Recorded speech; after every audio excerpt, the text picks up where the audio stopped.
Hacemos contacto con el doctor en Derecho Javier Lainez Potisek. Él es ministro de la Suprema Corte de Justicia de la Nación y agradecemos muchísimo la oportunidad de poder tener una conversación con usted y con él para explicarnos también desde su perspectiva lo que estamos ahora narrando. Ministro, gracias por aceptar la llamada. Muy buenas noches ya casi. Buenas noches, José Cárdenas, a tus órdenes. Gracias, ministro.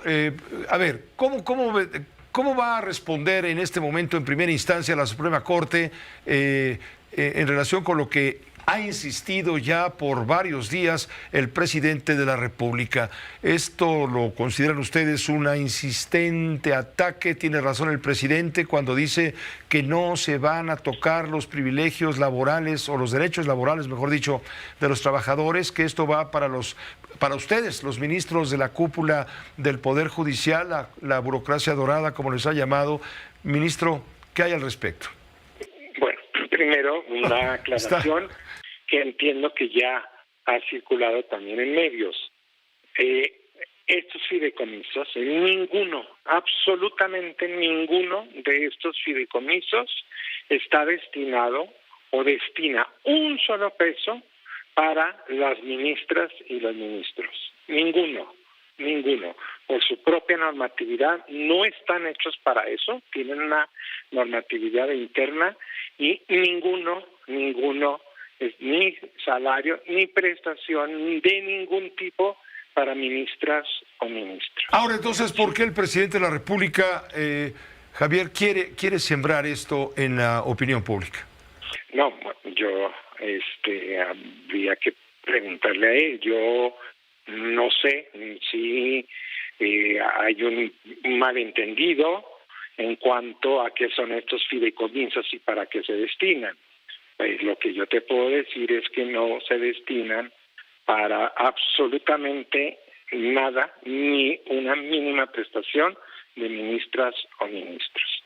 Dice el presidente que es un guardadito y dice el ministro Luis María Aguilar, lo dijo ayer con claridad, no es un guardadito. ¿Con qué nos quedamos?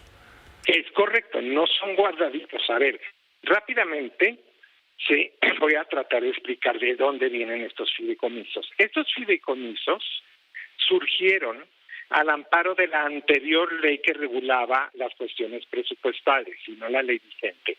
En la época en que se autorizaron se permitía, no sé, a todas las dependencias o entidades, pero en todo caso se permitió al Poder Judicial que con ahorros y economías pudiese constituir estos fideicomisos como una alternativa para fondear contingencias del propio Poder Judicial. Es decir, son totalmente legales, tan es así que son transparentes, que se pueden consultar en las páginas del Consejo de la Judicatura, de la Suprema Corte, han sido auditados las últimas auditorías por la Auditoría Superior, es decir, control externo, en 2019, y verificando ingresos, rendimientos obtenidos y que esos rendimientos obtenidos se incorporen a propio patrimonio y sobre todo que lo que se ha gastado tenga sus justificaciones debidamente soportadas. No nos hizo absolutamente ninguna recomendación. Ahora, ministro, si no se gastaron, perdón la interrupción, si no se gastaron entonces ese dinero, ¿por qué no se regresó a la tesorería de la Federación? No, es lo que te iba a decir. Después, cuando cambia la ley, la actual ley de responsabilidad hacendaria, ya no se permitió que con ahorros o economías estos se constituyeran o se alimentaran estos fideicomisos. Esto es bien importante. Entonces, no es que se pida de más, se subejerce el gasto y se vuelvan a llenar no se ha vuelto a depositar ni a incrementar el patrimonio de estos fideicomisos. En el momento se autorizaron precisamente para diversos motivos. Puede ser de infraestructura, es decir, construcción de juzgados, construcción de tribunales, o como, y aquí viene el tema laboral, o se utilizan de manera complementaria para el pago de derechos laborales y sociales de las y los trabajadores del Poder Judicial. Es peligroso. No es que estén perdón, sí te escucho. No, adelante, ministro, adelante, Javier. Es que no sean, no. Es que sí se han utilizado, sí se utilizan. Por ejemplo, el Fondo de Pensiones Complementarias toma una parte, las pensiones complementarias se van dando en el tiempo, no se dan todas al mismo tiempo. Esto se da cuando un juez, un magistrado o bien personal operativo o del servicio de carrera, nos llega por ejemplo, juez o magistrado a la edad de retiro de 75 años y entonces se usan esos recursos sin agotar lógicamente el capital. Para eso es un fideicomiso, precisamente para ir, lo que te digo, fondeando las contingencias que de otra manera tendría que ser totalmente presupuestarias. Y entendemos que los recursos son finitos y que en ocasiones por la Cámara puede no autorizar exactamente el total de necesidades, y para eso son precisamente esos fideicomisos. ¿Aceptan ustedes el reto presidencial de salir a marchar el próximo domingo, a quemarse con el sol, como dice el presidente? A ver, atrévanse. Perdón, no te escuché la pregunta. Sí, la pregunta básica es si van a ustedes a salir a marchar por diversas, aquí en la Ciudad de México, sobre todo los que estén en México, a marchar en defensa del Poder Judicial y en contra de la eliminación de los fideicomisos. ¿Aceptan el reto presidencial? No, perdón. Digamos, nosotros tenemos que ser respetuosos de las decisiones que toman, en este caso los sindicatos, sus agremiados, y aún el personal no sindicalizado, pues que tiene, como lo dijo el señor presidente, ejercer sus derechos. Lo que yo te puedo decir es que ni la Corte ni el Consejo han tenido una actitud de incentivar y de obligar y de propiciar la salida a las calles, ¿sí? Entonces, eso es muy importante. No estamos utilizando como medio de presión a los trabajadoras y a los trabajadores del Poder Judicial. ¿Han buscado acercamiento con los legisladores ahora del Senado de la República? Sí. Eso, y te agradezco muchísimo la pregunta. Dices, ¿qué les toca hacer? A nosotros lo que nos toca hacer es estar en la mejor disposición y solicitando que nos escuchen para poder explicar muchas de estas cosas. ¿Por qué no son guardaditos? ¿Por qué de ahí no salen las prestaciones? ¿Para qué se utilizan? ¿En cuánto se utilizan? Tampoco es que estén ahí muertos y sin utilización esos fideicomisos.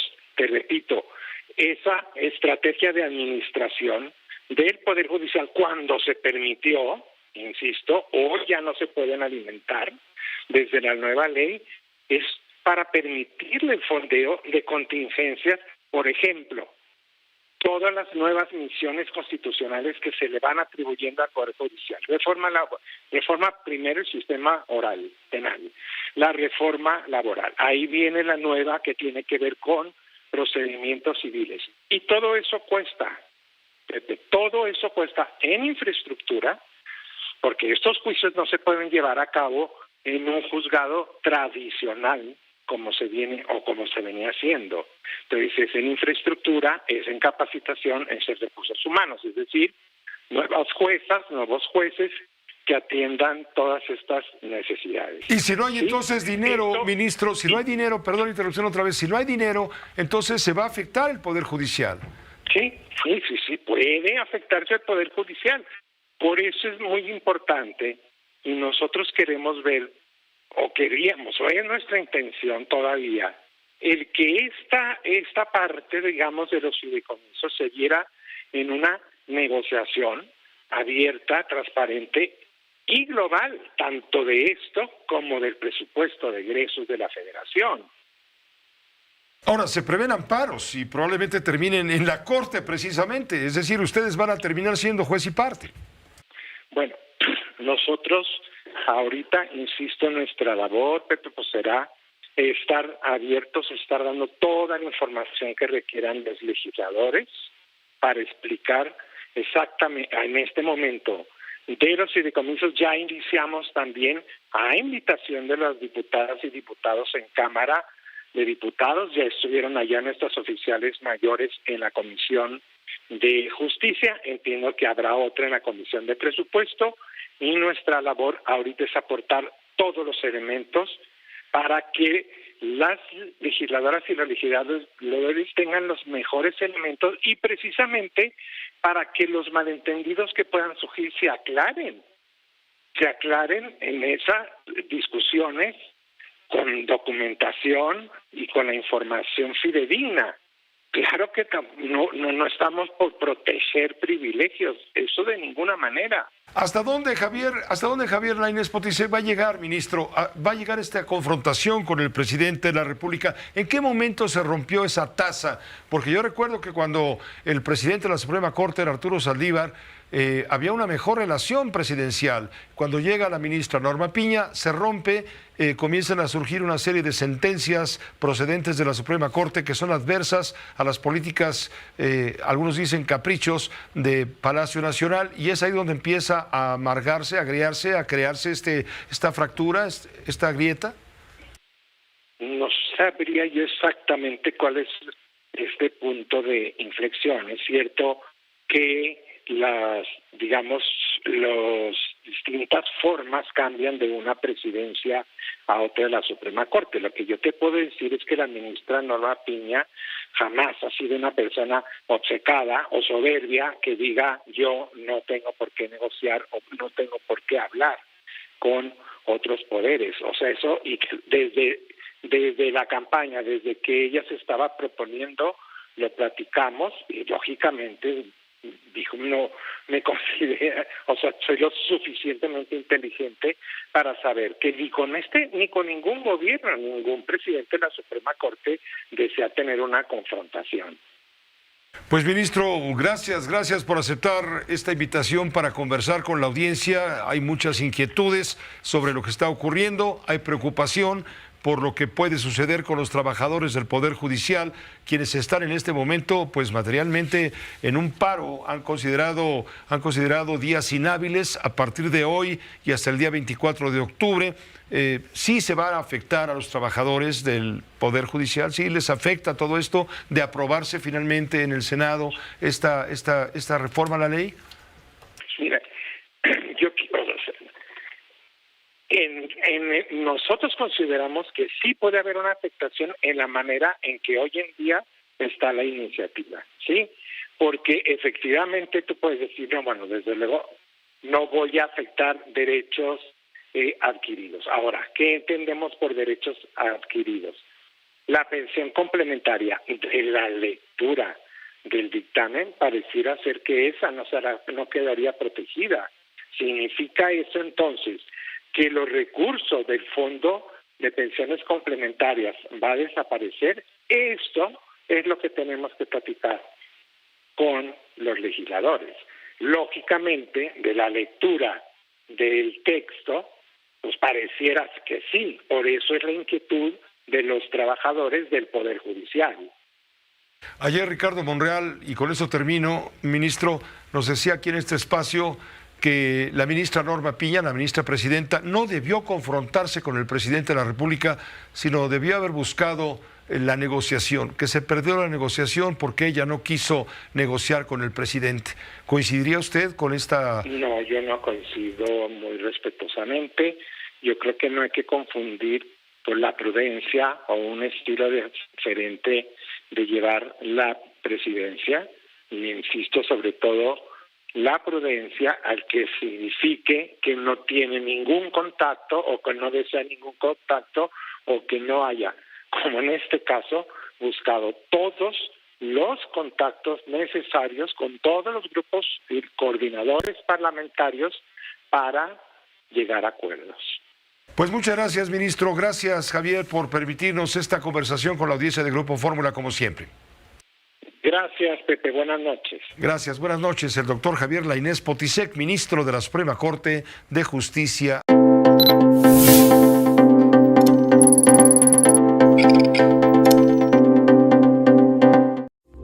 Esta fue una producción de Grupo Fórmula. Encuentra más contenido como este en radioformula.mx.